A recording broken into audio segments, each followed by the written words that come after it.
Ngayong gabi, ating tatalakayin sa ating ah, pag-aaral ng ating pananampalataya, the Catholic faith. So, did Constantine the Great, si Emperor Constantine the Great ba ang nag-establish ng Catholic Church? No? Bakit natin to tinatanong? Kasi ito ay napaka-common na issue ito sa ating mga kapatid sa ibang mga sekta, mga non-Catholics. Kung kakausapin mo sila, marami sa kanila, no, they claim that it is not Jesus Christ who established the Catholic Church. So, may mga hindi alam nito pero karamihan, no, sa kanila, ang kanilang claim na ang Katoliko ay gawa-gawa lang, in-establish ito ni Emperor Constantine. Hindi ito ang totoong Kristiyanong simbahan. No? Ito ay in-establish daw sa 313. So, kaya ang ating simbahan ngayon ay puno ng paganistic practice. Yun ang kanilang claim. So, ating sasagutin, ating i-investigate kung totoo ba ito. No? Let us hear the facts and not fake news at saka revisionism na mga history. No? Madali lang kasing may kasabihan nga, a fool can easily ask thousands of questions, can easily ask many questions in one day for a wise man to answer it for thousands of days. Madali lang maggawa-gawa ng kwento, mahirap magdepensa kung ang tukoy mo ay katotohanan kasi kailangan mong mag-back up ng mga ebidensya. Yung mga paratang, madali lang gawin yon, no? Madali lang gawin ang mga paratang.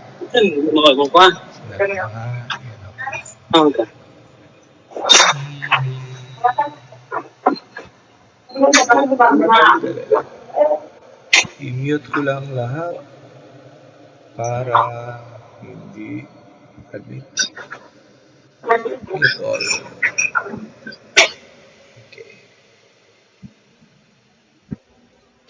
Okay. So, madali lang magparatang, pero kung papansin ninyo, mga kapatid, ang mga paratang ng ating mga kapatid sa ibang paniniwala, walang mga referensya, walang mga footnotes, walang kung saan pa, sources kung saan na mga dokumento na totoong dokumento sa history. Meron silang mga referensya, pero galing din sa sarili nilang mga libro ng mga author na protestante na sila lang rin ang gumagawa ng kanilang ebidensya. Pero based on history, real documents talaga, wala silang mapapakita. Kaya ang dali gumawa ng kwento at saka chismis, no? Okay.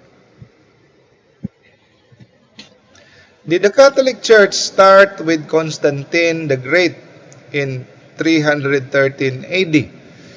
Ano ba itong 313? Si Constantine ay isang Roman emperor, no? So it is a big no. Hindi siya ang nag-start.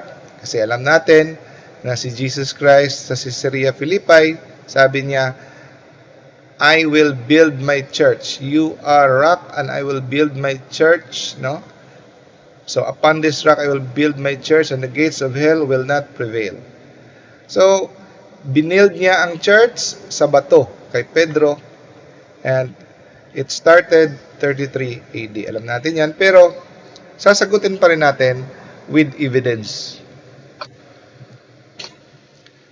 Kailan nagsimula ang na yan? Yung tawag dito, Utol.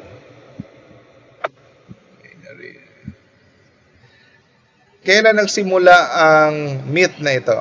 So, at basahin natin yung myth. The claim that Emperor Constantine founded the corrupted visible Catholic Church is an old myth with no evidence to recommend it. The Edict of Milan did not make Christianity the state of religion of the Roman Empire. It merely provided for its official toleration of Christianity within Roman borders so that Christians could worship God without being persecuted for it. Okay. So mga kapatid, ano ba yung Edict of Milan? Ang Edict of Milan ay parang promulgation, sinulat, parang declaration na mula ngayon ang mga Kristiyano ay tigilan na sa pag-persecute. So meron na silang, hindi na sila illegal kasi dati illegal sila, hinahunting sila. Hindi sila pwedeng mag-proclaim ng kanilang faith, hindi sila pwedeng mag-profess ng kanilang faith publicly. Meaning, maraming mga religion ang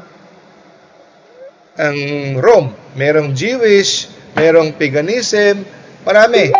So, hindi totoo na sa 313 AD ay ginawang official religion ng Rome ang Katolikong simbahan.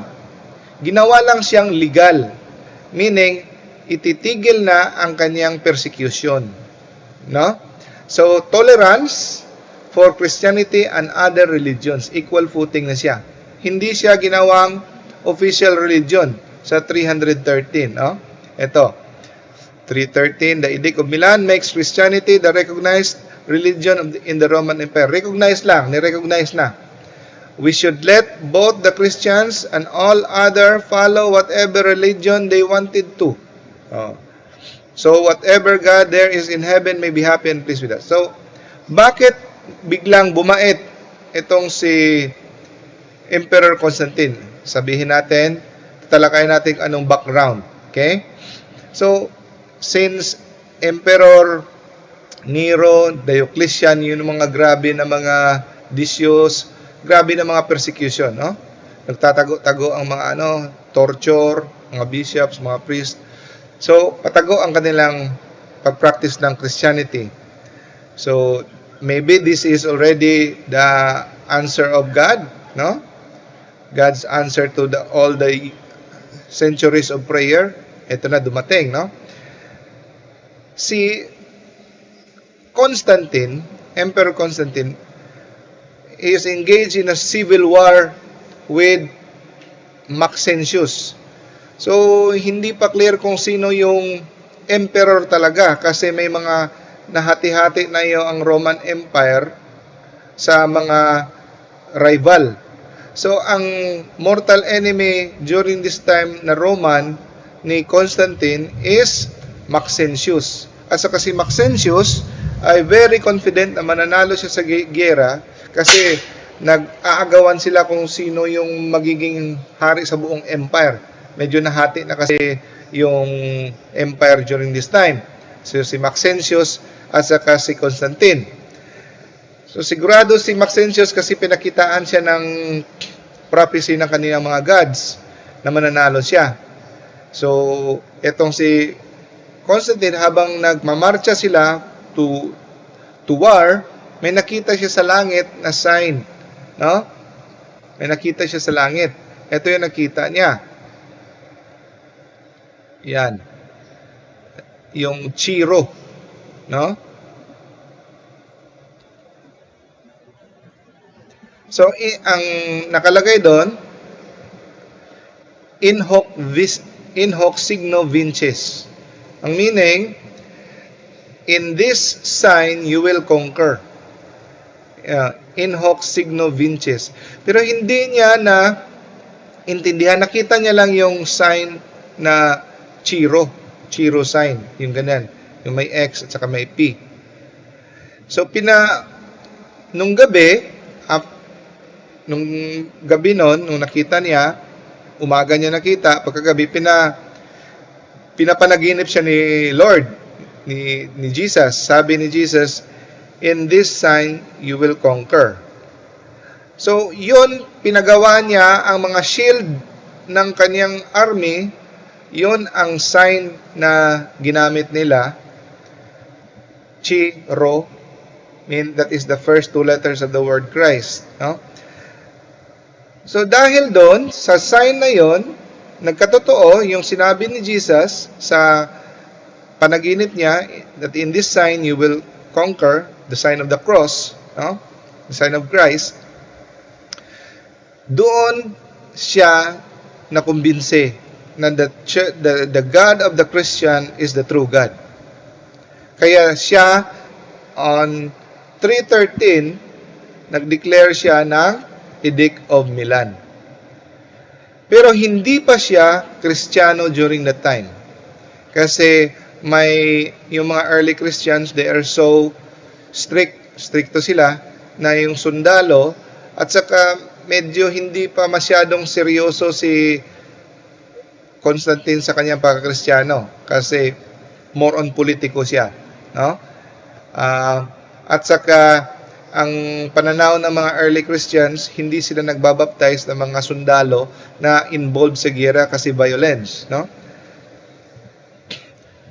So, ang sinasabi nila na si Constantine ang nag-establish, ang founder ng Catholic Church, imposible kasi he could not establish the Catholic Church because the Catholic Church has already existed long before Constantine was born. No? Si Constantine, Edict of Milan is 313. The Catholic Church has been in existence for hundreds of years before Constantine was born. As a matter of fact, meron ng 30 popes, 30 na Santo Papa before Constantine. So, napaka-imposible. Meron tayong patunay. Walang putol yan. So, sa baba, tingnan nyo, year 30. So, may discrepancy lang. Sa ibang sources, 33. So, plus 3 nyo lang yan. So, nag-end ang kanyang 67 siya pinatay. Si Peter. Tapos, after niya si Saint Linus, si Saint Cletus, Saint Clement, Saint Evaristos. May petsa dito sa kaliwa. Yung first line, nagsimula yung kaniyang papacy. Yung second line, nag-end. So, walang putol yan. Pagkamatay, may papalit. Saint Evaristos, Saint Alexander, Saint Sixtus, Saint Telesporos, Saint Hyginus, Saint Pius I, Saint Anicetus, Saint Soter, so forth, so on and so forth. Saint Urban. So, kita nyo itong taon, 212, 230, Saint Genesius, Saint Sixtus. So, shortcut tayo hanggang sa panahon ni Emperor Constantine, si Saint Sylvester. Nagsimula ang papacy ni Saint Sylvester I, 314. So, meron ng 30 ka-popes. Ang church are already very alive even before Emperor Constantine came into being, no? So, yan ang isa sa mga patunay natin. Walang putol yan. Ang tanongin natin sa kanila, kung sila ay mag-claim nun, tanongin natin, meron ba kayong mapakita na matrace ng inyong foundation ng inyong church? Kung kailan? So, ipakita natin ang kanilang pag-start ng simbahan, mostly. So, Roman Catholic Church, Jesus, the founder. Ito ay from the non-Catholic source sa internet. Non-Catholic source to. Kaya ang tawag nila faith group or tradition. Circa 30, year 30 AD. So, yung Lutheran, Protestantism, ang layo ng gap. 1,500 years. Yung Catholic, ano nakalagay? 30 AD. Yung year na namatay si Jesus, 30 or sa ibang source 33. So Martin Luther ang pinakauna. And then nagsunod-sunod na, no? Most of them 1500s. Presbyterian, Baptist churches, si John Smith. Si John Smith nagsimula sa Holland, 1605 yung Baptist. Methodist, si John Wesley ang founder, 1739 sa England, no? Yung Anglican, si King Henry VIII, 1534 sa England, no? Methodism, si John Wesley. Yung Congregationalism, si John and Charles Wesley. Hindi natin babasahin lahat, pero kita niyo yung mga pinakasikat lang. Latter-day Saints, mga Mormons, si Joseph Smith, 1830 sa New York, USA. So makikita natin talaga dito, mga kapatid, kung kailan sila nagsimula, no? Seventh-day Adventist, si Ellen White, 1860, no? New Hampshire, USA. Jehovah's Witness, Charles Russell, 1870, USA. Christian Science, Mary Baker Eddy, 1879, USA. Mga Pentecostal, si Charles Parham. Yan ang mga born again at tinatawag, hindi lang nila inaamin na born again sila. Tawag nila sa kanilang mga self is Christian. Si Charles Parham, 1900s, California, USA. Worldwide Church of God, Herbert Armstrong, Unification Church, 1954. Si Sun Myung Moon. So yan po ang kung kailan na-start ang mga different Christian churches. Pero ang Catholic Church lang talaga ang makita mo na may source mismo kay Jesus Christ. Ito, 1,500 years sila lahat nagsimula. Iglesia ni Cristo. Basahin natin. Sa ito? Encyclopedia Britannica ito galing. Encyclopedia Britannica, it's not a Catholic encyclopedia, okay? So, also spelled Cristo International Christian Religious Movement that constitutes the largest indigenous Christian church in the Philippines. It was established by Felix Manalo in 1914. So, klaro, no? So, ito, Felix Manalo was raised in the Roman Catholic Church. O dati pang Katoliko, lumabas lang. But left when he was a teenager. During his teens and 20s, he adopted Methodism. Tapos lumabas ulit, nag-Adventist. And then, he built his own church in 1914. Hillsong. Bakit Hillsong? Kasi ito yung isa sa mga sikat na mga born-again Christians. Sikat sila sa kanilang mga kanta. Pero yung Hillsong, hindi yan banda lang, kundi church yan, no? It's commonly known as Hillsong, is a charismatic Christian mega church based in Australia. The church, originally called the Hills Christian Life Center, established in 1983 by Brian Houston and his wife, Bobby Houston. So, sila ang nagtatag, 1983. Kibuloy, pinakasikat. So, from Wikipedia, member 6 million, nag-origin ang Kingdom of Jesus Christ. Siya ang appointed Son of God, claimed to be appointed Son of God. It started September 1, 1985, headquarters in Buhangin, Davao City. So, makita yung mga, okay. Now, let's go to the church fathers. Bakit biglang napasok ang mga church fathers, mga kapatid? Okay. Explain natin. Ano ba ang significance ng church fathers sa ating talakayan na nagpapatunay na hindi si Constantine ang nag-establish ng Catholic Church? Why are they important? So, kung sa mga kapatid natin dito nakikinig, kung hindi kayo familiar sa church fathers, sino ba yan sila? Napaka-importante talaga ng mga church fathers. Bakit? Okay. Example. Sa ating mga Katoliko, mga kapatid, we believe that in the Eucharist, the bread and wine is transubstantiated, no? The bread and wine transubstantiated, magiging siyang laman at dugo mismo ni Kristo, the body, blood, soul, divinity of Jesus Christ.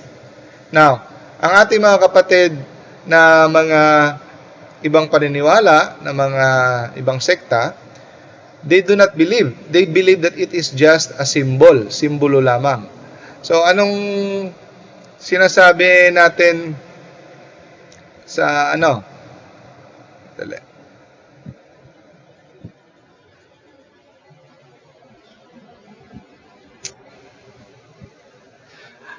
Ano yung verse na proof verse natin?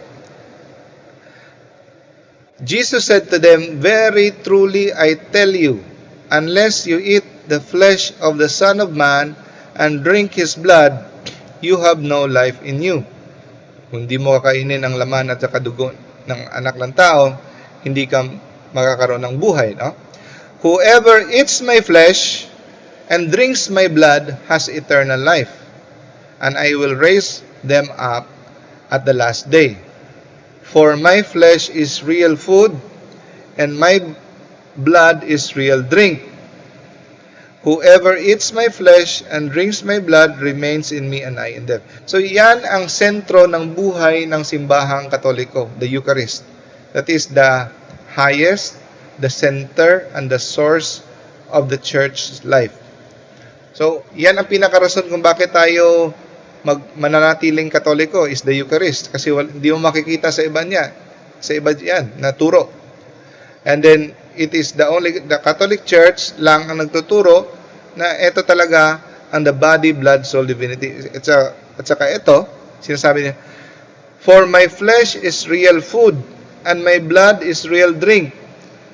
So para sa atin, at saka marami pang ibang mga proof, ano pa bang hahanapin mo dyan? Sinabi na, ang aking laman ay totoong pagkain, hindi simbolo.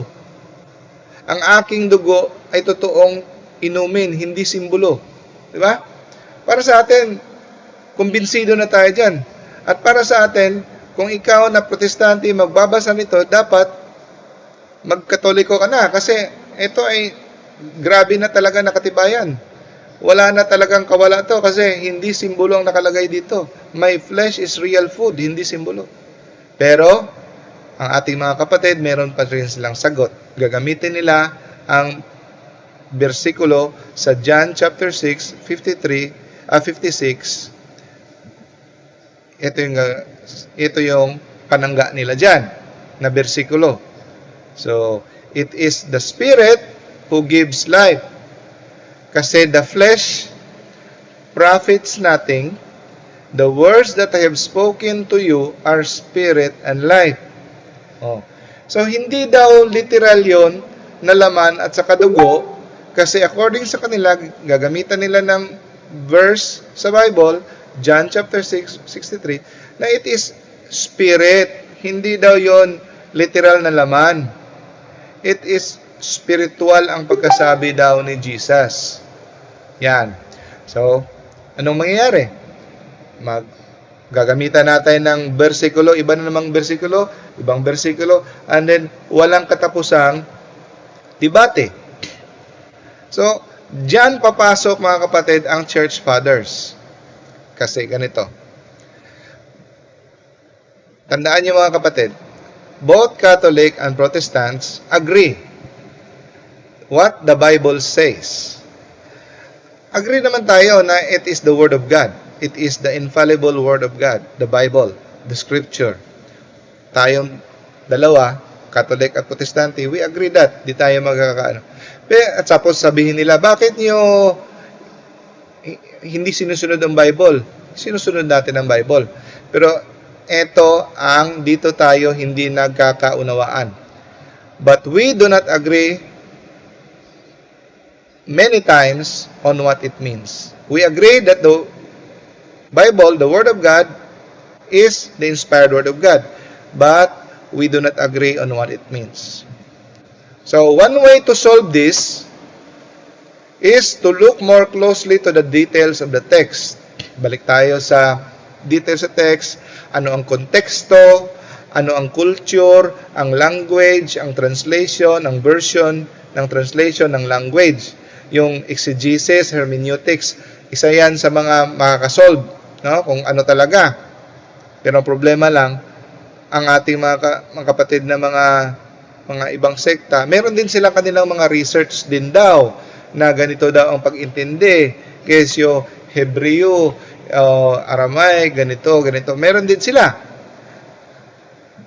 So, however, we need to be sure that the reading the text the way the ancient audience did. So, babasahin natin yung text dapat kung paano inintindi ng original audience, ng ancient audience, ang pagkasabi nun. Anong nakapalibot na sitwasyon. Yeah? So, it is useful to look on what the early Christians believed. So, importante na malaman natin kung anong pinapaniwalaan ng mga unang Kristiyano kasi ito ay magko-corroborate, magsasang-ayon sa inong ibig sabihin nung ano ba talagang ibig sabihin nung sinabi sa Bible, just like this. Kung totoo ba talagang literal ba talaga or symbolic. Kasi hindi tayo magka-solve, hindi tayo matapos yung debate natin kung puro verses lang eh. So kailangan natin ng external proof that will corroborate kung ano talaga ang nasa utak ng mga early Christians during the time. So dito ngayon papasok kung ano kaimportante ang mga writings ng early Christians. Ang mga early Christians, ito sila ang mga church fathers. Meron tayong mga dokumento, ebidensya na mga sulat talaga nila na hanggang ngayon nakatago pa at saka na-preserve mga writings nila ng mga early Christians. So diyan, ang writings nila plus ang sa Bible, magko-corroborate, mag-agree, kaya guided tayo. Kaya, importante talaga ang writings ng early church fathers. Alam niyo ba mga kapatid kung bakit ayaw ng mga protestante ng mga church fathers? Kasi, matatalo, mawawala ng bisa ang kanilang mga argumento. Kasi walang nagpapatunay ng kanilang mga turo. Wala silang mapapakitang ebidensya during that time na mga early writings ng kanilang turo. For example, the Eucharist, na it is symbolic. Kaya ayaw nila nang tumanggap ng extra biblical sources kasi matatalo sila. Kasi kung walang church fathers, madali nilang paikutin ang mga bersikulo. Puputol-putulin, idudugtog-dugtong sa mga hindi naman dapat, yun ang dapat ibig sabihin, at saka may papakita silang proof text, sabihin na nila na ito ang ibig sabihin. Kasi pwede mong paikot-ikutin ang Biblia kung walang extra biblical sources. No? Pero kung may writings ng document ng historical record talaga, the real meaning of the scripture can be ma-back up siya. No?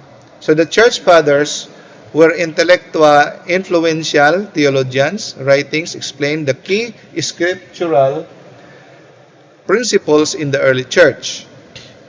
They were not all ordained, not all of them became saints, and they were not infallible. Yes, hindi sila infallible mga kapatid. The infallible is the Bible, infallible Word of God.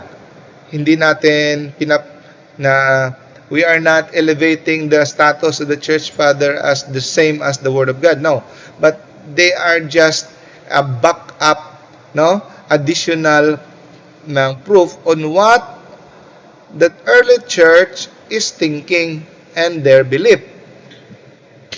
Okay? So, they have powerful communication skills, personal holiness, doctrinal orthodoxy. At saka ito pa, they have proximity to the apostles. Mga estudyante sila ng apostoles. Estudyante sila, ang iba, ng mga sumulat mismo ng Biblia. So, sila mismo ang makapagbigay ng liwanag kung ano talaga ang nasa isip ng author ng Biblia. Kasi, mga first disciples ng mga apostles, followers, or at saka mismo estudyante. At some of them, ang mga apostles pa ang nag-ordain sa kanila. Oh. So, kaya importante ang kanilang mga writings. Pabibigyang liwanag kung anong ibig sabihin sa Bible. Okay? O, punta tayo kay Saint Ignatius of Antioch. Sinulat niya 110 AD. Wala pa, 200 plus years before Constantine. Anong sabi niya? Let that be deemed a proper Eucharist. O, Eucharist, nagme-mention na siya ng Eucharist, which is administered either by the bishop or by one to whom he has entrusted. Wherever the bishop shall appear, there let the multitude of the people also be. Even wherever Jesus Christ is, there is the Catholic Church. So, gumagamit na ng Catholic Church, ginamit niya ang word na Catholic Church na para bang lahat ng tao ay nakakaintindi na. Ginamit niya ang termino na Catholic Church na as if matagal na itong naintindihan ng mga tao. So, hindi ibig sabihin na 110 ito inimbento ni St. Ignatius, isa ang Bishop of Antioch, on his way to martyrdom, to execution. Sinulat niya to sa Church of Smyrna. Meaning, before 110 AD, years ago, ginagamit na ang word na Catholic na church. Okay, next. Punta tayo sa Saint Irenaeus of Lyon. No? He was describing the martyrdom of Polycarp. Sinulat niya ito 155 AD. Document, hindi ito gawa-gawa, hindi fake news. Tanungin mo sila, meron ba silang may mga writings na mga ganon? Wala. Okay? So, nang sabi dito, and of the elect, he was one indeed, the wonderful martyr, Polycarp, who in our days was an apostolic and prophetic teacher, bishop of the Catholic Church in Smyrna. So si Polycarp daw ay bishop of the Catholic Church in Smyrna. Yan, another katibayan. Punta naman tayo kay Saint Cyprian of Carthage. Sinulat niya 250 AD. Okay? Take note, wala pa si Constantine. While the bond of concord remains in the indivisible sacrament of the Catholic Church. Nandiyan na. Dami. Continues. Each bishop disposes and directs his own work as one who must give an account of his admiration to the Lord. There speaks Peter, upon whom the church would be built. The people join to the priest, and the flock clinging together shepherd in the church. Another proof, Saint Clement of Alexandria, 202 AD. From what has been said, then it seems clear to me that the true Catholic Church, that which is really ancient, is one. And in eminence, the ancient and Catholic Church is alone, gathering into the unity of the one faith. So kadami-dami talagang dokumento na nagpapatunay na the word Catholic Church is already been used by the early Christians. Kung sasabihin nila na ang simbahan from the start of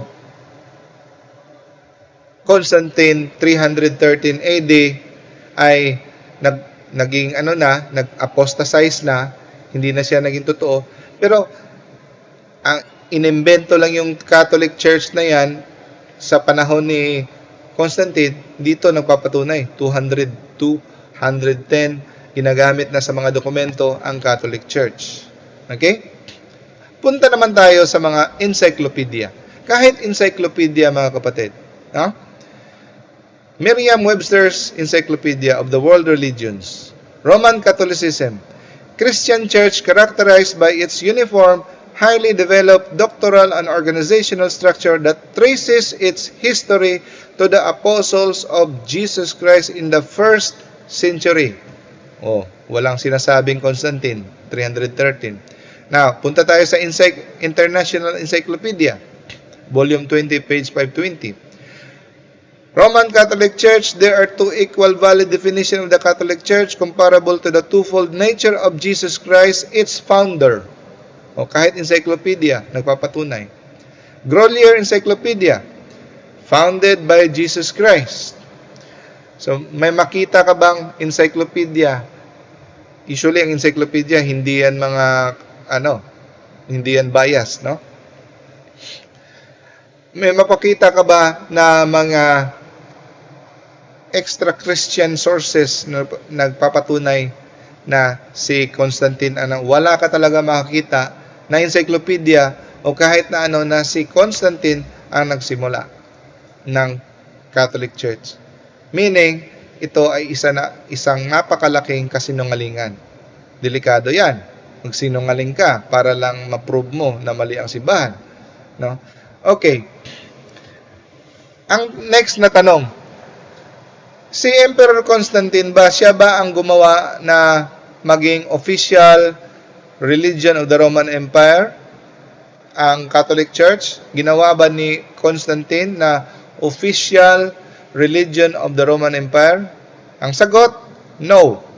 Sino ba ang gumawa na maging official religion ng Roman Empire, ang Catholic Church? During the Edict of Thessalonica by Emperor Theodosius. So si Emperor Theodosius po ang gumawa na he made Christianity the state religion of the Roman Empire. Issued in 380 AD. So, from 313 to 380, tagal pa, no? Mga almost 70 years, no? At saka paano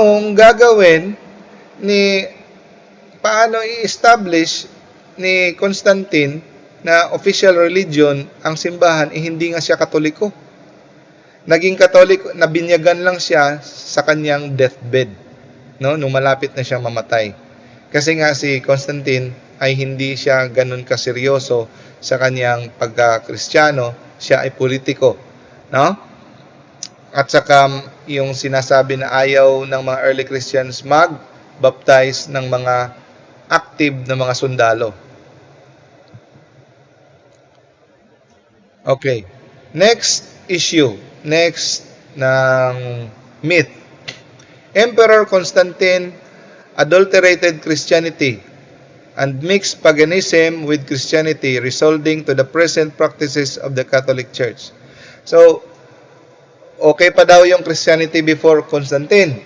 Nung dumating daw si Constantine, siya daw ang nagsira sa faith ng Christianity, at yung turo daw ng mga Katoliko ngayon ay resulta sa pagmix ni Constantine ng Christianity sa mga paganismo. Minix daw niya, no? So, yan ang resulta daw ngayon, yung Catholic Church natin ngayon. Okay, sasagutin natin yan. Punta tayo sa nature of priesthood. Nature of priesthood before Constantine, si Saint Cyprian of Carthage, year 200, sinulat niya, If Christ Jesus our Lord and God is Himself the high priest of God the Father, kung si Jesus daw ang high priest ng God the Father, and if He offered Himself as a sacrifice to the Father, and if He commanded that this be done in commemoration of Himself, diba sabi niya, do this in memory of me, then certainly the priest who imitates that which Christ did truly functions in place of Christ. So dito, makita natin na writing ng early Christian, 200 AD, may pare. Ang pare niya is the one who takes the place of Christ, functions in the place of Christ, representative of Christ. So, makita natin na ang ating teaching about the nature of priesthood ay established na before pa Constantine. O sila ngayon, walang pare. Okay? So, next, punta naman tayo sa hierarchy. Ang hierarchy ay mayroong mga antas. May presidente, congressman, gobernador, mayor, barangay captain, yung ganun, yung hierarchy. General, lieutenant, gaya din simbahan. Sabi, Jesus Christ established a kingdom. No? Jesus Christ established a kingdom. So, ang kingdom, ano ba yun? May hari, may general. So, hindi yan level. Kagaya ng sinasabi ng mga kapatid nating mga sa ibang sekta na equal, walang higher rank, lower rank. No. Saint Clement of Rome, 80 AD, dokumento, nagpapatunay, even before Constantine. The apostles have preached the gospel to us from the Lord Jesus Christ. Jesus Christ from God. Christ therefore was sent forth by God, and the apostles by Christ, and those preaching through countries and cities. They appointed the first fruits of their labors, having first proved by them by the Spirit to bishops and deacons of those who should afterwards believe. Nor was this any new thing, since indeed many ages before it was written concerning bishops and deacons. For thus says the Scripture in certain place, I will appoint their bishops in righteousness and their deacons in faith. 80 AD, before one. Ignatius of Antioch at around 115 AD. Nang sabi, be subject to the bishop as to the Lord, for he watches for your souls as one that shall give account to God. Whatever things you do, do nothing without the bishop. And be subject also to the presbytery, meaning for the priest. Be subject to the priest as to the apostles of Jesus Christ, who is our hope, in whom we live, we shall be found in him. That is a writing of an early Christian. About purgatory. Sabi nila, purgatory daw, gawa-gawa na lang yan, ang invento na lang yan sa mga later panahon. Okay, anong writing na dokumento, ebidensya natin before Constantine pa? 215 AD. Saint Clement of Alexandria. No? Saint Clement, Bishop of Alexandria. In the other life, there will be two fires. Dalawang klaseng apoy. A devouring and consuming one for the incorrigible. Anong ibig sabihin yan? Impyerno. And for the rest, a fire that sanctifies. So, merong fire that consume, yung devouring, yung apoy ng impyerno. Yung isa, fire that sanctifies, does not consume, like the fire of the forge, a prudent, intelligent fire which penetrates the soul that passes through it. So, meaning the fire of purgatory. Dalawang klaseng fire. Fire that consumes and fire that does not consume. It sanctifies. No? So, yan, proof ng purgatory. Tertullian, 211. Writing ng early church. We offer sacrifices for the dead on their birthday, anniversaries, the date of death and date of birth into eternal life. A woman, after the death of her husband, prays for his soul and asks that he may, while waiting, find rest, and that he may share in the first resurrection. And each year on the anniversary of his death, she offers sacrifice. Yan. Yan ang writing ng early Christian. Bishop Shepherd of Hermas, 80 AD. First century pa, no? But those who are weak and slothful in prayer hesitate to ask anything from the Lord. But the Lord is full of compassion and gives without fail to all who ask Him, having been strengthened by the holy angel and having obtained from Him such intercession and not being slothful. So, intercession ito sa mga namatay na. Origen, 233 AD. But not the high priest alone prays for those who pray sincerely, but also the angels, as also the souls of the saints who have already fallen asleep. Yan. Writing ng early church about purgatory. Ito. Inscription sa tomb ni Abercius, 190 AD. Ano nakasulat dyan sa kanyang tomb? Ito yung nakasulat. I erected this while I lived, that I might have a resting place for my body. Abercius is my name, a disciple of the chaste shepherd. Meaning, sino yung chaste shepherd? Si Jesus. No? Who feeds his sheep on the mountains and in the fields, who has great eyes, surveying everywhere, who taught me the faithful writings of life. Standing by, I, Abercius, ordered this to be inscribed. Truly, I was in my 72nd year. 72 siya namatay, no? May everyone who is in accord with this and who understands it pray for Abercius. Yun. Mga proof na the early Christians believed in purgatory. Okay. Another claim, another myth, that the church became apostate and the true church went underground. Sa panahon daw ni Constantine, mula doon, na hindi na daw yun ang totoong simbahan. Yung totoong simbahan yung early church. Pagdating kay Constantine, nag-underground na ang simbahan. Nawala na. Lumitaw siya ulit sa panahon ni Martin Luther, sa panahon ng mga Protestante, 1,500 years. Imagine, from 1013 up to 1,500 years, nag-underground daw ang simbahan. Yan ang kanilang pinapalakad na kwento na ang totoong simbahan ay nag-underground. Meaning, nag-apostatize ang simbahan. Meaning, tumalikod ang simbahan. Biblical ba na turo yan, mga kapatid? Salungat yan sa turo ng Biblia. Sabi ng Biblia sa Matthew chapter 5 verse 14, You are the light of the world. A city that is set on a hill cannot be hidden. Sino sinabihan niya? Ang mga apostoles. Sila ang early church. Sila ang the first church, di ba? The leader of the church. Sabi niya, you are the light of the world. Hindi matatago ang simbahan. A city set on a hill cannot be hidden. So, hindi totoo yung nag-underground ang church.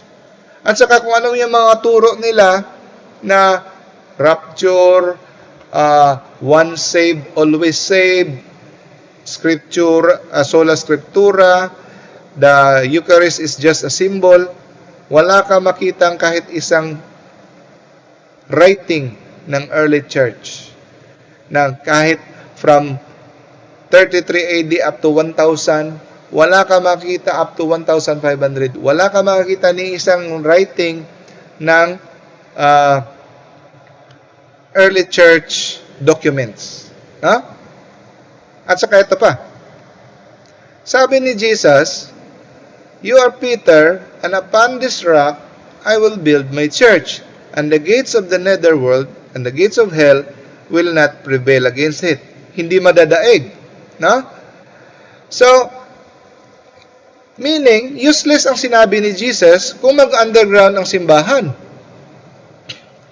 Hindi siya madadaig tapos nag-apostasy ang simbahan, nakurap siya, natalo siya ng impyerno, nakurap siya, at saka nagtago na lang ang simbahan for 1,500 years. Imagine. So, ibig sabihin, for 1,300 years, kung i-minus mo yon, God allowed people to be misled. Millions of people will go to hell because millions of people are receiving the Holy Eucharist. They believe that Jesus is present, body, blood, soul, divinity. For 1,500 years, ginagawa ng Kristiyano. Those people went to hell. Kasi para sa kanila, sa mga Protestante, ang Eucharist ay the devil's work, idolatry, paganism, the cookie of Satan daw ang Eucharist. Ito, ibig sabihin, lahat ng mga tao during the time na impyerno. At saka wala na ka namang makikita na dokumento na nagpapakita na may mga sikreto na mga Kristiyano na nagtatago na hindi nag-Eucharist. Wala. Kahit ni isang dokumento, wala. At saka, eto rin, paliwas din sa turo ng Biblia, na sabi niya, "Behold, I am with you always until the end of time." Sasamahan ko kayo. Hindi ko kayo iiwan. Bakit?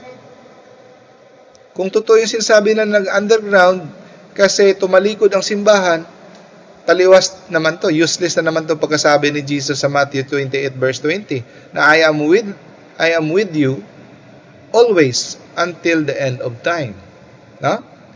So, no single document can be found of their teaching or their claim. Wala. Meron pa silang mga YouTube na mga video, may mga music background pa na kung pakikinggan mo ay parang authentic, kasi parang dramatic, ganito ang simbahan, nagsimula ganito. Pero, sources, hanapan mo ng sources, walang source na footnote kung saan mga dokumento. Meron, pero sarili nilang libro. At saka yung libro nila, sila na rin ang gumawa ng kanilang mga sariling ebidensya. Okay, next. Pinatawag daw ni Constantine ang Nicaea, no? The Council of Nicaea, the Ecumenical Council of Nicaea. Siya ang nagpatawag kasi diyan niya sinimulan, sirain ang Kristyanismo. Okay. The First Council of Nicaea, 325. Nangyari yan. The First Ecumenical Council of the Christian Church. It was called by Emperor Constantine. Okay. Siya ang nagpatawag, pero i-explain ko kung bakit niya pinatawag yan. So, Emperor Constantine I, an unbaptized catechumen, hindi pa siya baptized nung pinatawag niya, who presided over the opening session, took part in. So, nakita niyo yung picture niya, diyan sa harap, nakaupo. Sumasama siya during the deliberation and the discussion. Sumasama siya. So, ganito ang nangyari, background mga kapatid. Bakit pinatawag ang Council of Nicaea?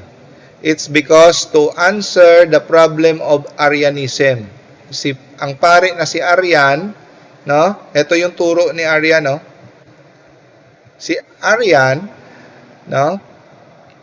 It was convened by the Emperor Constantine to resolve the controversy of Arianism, a doctrine that teaches that Christ was not divine but was created being.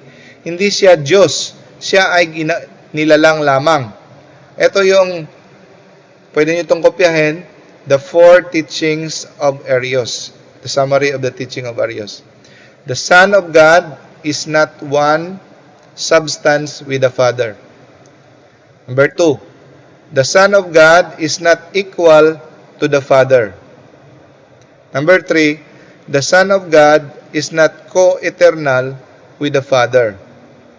Number 4, the Son of God is created and hence is not God. Okay. Teaching of Arius. Isang pare na nagturo. So, in-excommunicate nila ni Athanasius, pero nakakuha siya ng mga kakampi ng ibang mga obispo. Kaya nagkagulo, nahati ang simbahan. Tapos, during the time, si Constantine may iba pang mga problema, pero nabubuisit na siya, bago pa lang siya, marami rin siyang problema. Tapos ito pa, may bagong problema pa sa bagong religion na kanyang nilegalize. Close niya ang pare na pangalan na Hosius. Sinasama niya kahit saan si Hosius. kasi natatakot siya na baka mamatay siya na hindi siya mabinyagan. Kaya kahit saan siyang giyera, sinasama niya si Hosius, pare ng Katoliko. Pero si Hosius, matalik na kaibigan ni Arius. Kaya sinabihan ni Hosius si Constantine na pakisolve nito kasi itong problema na to ay malaki. So, ito ay sanhi ng malaking gulo sa empire, kaya gusto niya ng peace, kaya minabuti niyang ipatawag ang mga obispo. Okay? So, eto. In March 325, Constantine wrote to all bishops of the church calling them to present themselves at Nicaea by the middle of May to settle the controversy surrounding the claims of Arius. Nagpadala rin siya ng letter, special invitation to Pope Sylvester to lead the bishops para i-lead ang mga bishops in solving the problem. Pero, so ang dumalo ay 314 bishops. Si Constantine lahat ang gumastos. Personal carriage niya, mga kabayo niya, lahat siya gumastos lahat. Kasi mga mahihirap ang mga obispo dati. Meron pa mga bakas na mga torture sa kanila kasi bago pa yung Edict of Milan, no? The Pope was too old, masyado na matanda ang Santo Papa para magdalo, hindi naka-attend. Nagpadala na lang siya ng 2 Roman priests to represent him. Okay? So, it was convened, no? So, anong resulta ng Council of Nicaea? So, kung totoo, mga kapatid, na sinira resulta ni produkto ni Emperor Constantine ang Council of Nicaea at nasira ang Kristyanismo dahil sa kanya, ito ba ang resulta ng kanilang pagpupulong-pulong? Yung ginagamit nating Nicene Creed hanggang ngayon, mula noon hanggang ngayon, yan pa rin yan. So, kung basahin natin at tingnan natin kung meron bang pagka-antikristo at mali dito. I believe in one God. Ito yung sagot sa isyu ni Arius na hindi Diyos si Jesus, na hindi siya pareho ng nature, hindi siya parehas ng substance, hindi siya co-eternal. Yan ang reason pinatawag ang Council of Nicaea. Ito, basahin natin. Ito yung last slide natin before natin to putulin. No? Madali lang naman pala ito, no? Itapusin na lang natin to. Madali lang, tawad lang tayo ng mga 5 minutes, mga kapatid. Okay. I believe in one God, the Father Almighty, maker of heaven and earth, of all things visible and invisible. Alam natin yan. Okay? I believe in one Lord Jesus Christ, the only begotten Son of God, born of the Father, before all ages, God from God, light from light, true God from true God, begotten not made, consubstantial with the Father. No? So, consubstantial with the Father. In answer, sinagot ang issue during that time, sino ba ang nagmartilyo na si Jesus ay totoong Diyos, ang nag-depend ng divinity ni Jesus? Catholic Church. Kung ano yung pinapaniwalaan ng mga Protestante ngayon, dahil yan sa depensa ng Catholic Church na dinipensahan nila na si Jesus ay totoong Diyos. Sino ba yung ngayong pamilyar ba itong turo na ito, mga kapatid? Na Jesus is not divine? Yan ang turo ngayon ng Iglesia ni Cristo. Bumalik. Parang ni-revive ni Manalo ang teaching ni Arius. Yan ang mangyayari pag nagbasa ka ng Bible na walang guidance sa simbahan. Okay. At saka, last na lang, mga kapatid. Ang simbahan daw, noong una, early Christian, ay ang hitsura niya ay hindi na pareho sa simbahan noon. Kumpara ngayon, ito, Vatican, picture ng Vatican. Ang laki-laki na daw. Modern na. Ang simbahan daw dati, nagtatago-tago lang sa ilalim ng mga kuweba, mga catacombs. Siyempre, mga kapatid, di ba? Ang hitsura mo ba ng maliit ka, ganon pa rin ang hitsura mo ngayong malaki ka? Di ba? Kung makita ka nga siguro nung baby ka, hindi ka na makilala ngayon. Siyempre, ang tao, mag-iiba talaga ang mukha. Kagaya ng simbahan. Nag-i-evolve yan. Pero ang teaching, ang principle is still the same. No? Siyempre, from a few hundreds to become billions. Siyempre, ang struktura mag-iiba. Kagaya ng McDonald's, yan ang, trivia muna tayo, yan ang first restaurant ng McDonald's. O di ba ang layo na ng itsura ng McDonald's noon ngayon? Mag-iiba talaga, hindi po pwedeng ilang years na ganun pa rin itsura, di maiiwan ka. Yan ang mga early Christians, may altar. May altar, meron silang reading, first reading, meron silang second reading. Kita mo yung parang ano sa gitna, may tinatakpan, yan ang Eucharist, chalice. Kung titingnan mo mga kapatid, ang simbahan noong unang panahon, hindi mawawala ang altar. May altar talaga yan. So tanong, kung ihahambing ang early church sa ngayon na church, sino ba ang malapit? Sila ba? Tayo ba? Na may altar? Nung una may altar? O sila ngayon? May gitara, may drums, walang altar. Parang concert. Sino ba ang malapit ang itsura sa early church at saka ngayon? Sila ba o tayo? Di ba? Nasa ilalim, sa taas, nagtatago ang mga early Christians. Ngayon, pulpito. Napipreach, walang altar. Yan ba ang itsura ng parehas ng early church? Yan ba ang itsura parehas ng early church? O eto? Sino ang mas malapit? Tanungin natin. Di ba?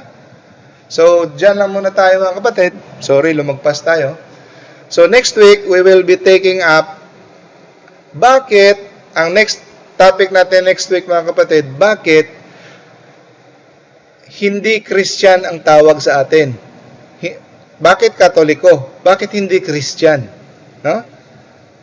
Yun ang topic natin next week. So, I hope next week nandito tayo para masagot natin bakit Katoliko ang tawag natin sarili, hindi Christian. Okay? Sige. So, hello again mga kapatid. Sis,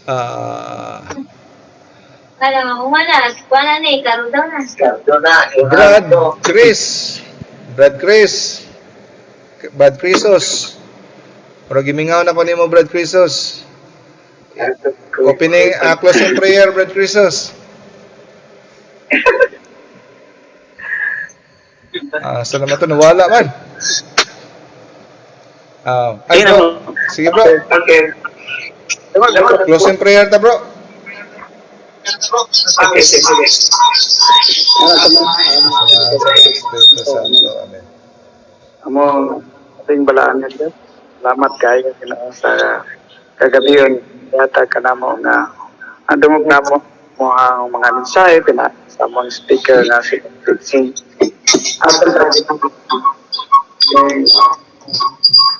kay pala din among share ba ng mga tao nga nanginahanglan kayo ng katinawan sa pagtuong Katoliko na nita na kalipatan sa ngalan na si Kristo ang Ginoo bansa mong mahal na siguro mong pinaga nga berin sa kuta amin alam sa man sa anak sa Thank you bro. So mga kapatid, thank you for attending. Brother Bon, Sis Eunice, Sis Jocelyn, thank you. Brad Robert, si I'm Catholic. Yawahan, hindi ko alam kung babae o lalaki.